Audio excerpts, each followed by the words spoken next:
Hey everybody, what is going on? I hope you guys are all doing well, and welcome to another tutorial video. In this video, I'm going to be showing you guys how you can share your Amazon Prime Video account with other people, so let's get right into it. Now, what you're going to need to do is go into your Amazon Prime Video account and set up a different profile. As you can see, I'm on the desktop version, and I'll be showing you guys how to do it here. So let's get right into it. Firstly, what you're going to want to do is, once you're at the home page, go over into your profile page and hover over it.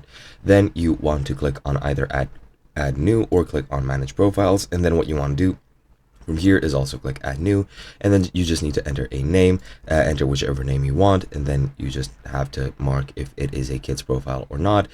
Kids profiles, as you can see, just limit content for ages 12 and under, and then once you're done with that, you just click save changes, and that's pretty much it. Let me just enter a random string of letters, click save changes, and as you can see, it's been added here, and then somebody else can log into your account and use that profile to watch their videos while you're watching on your own. And that's pretty much it. I hope you guys enjoyed, and I'll be seeing you guys in another video.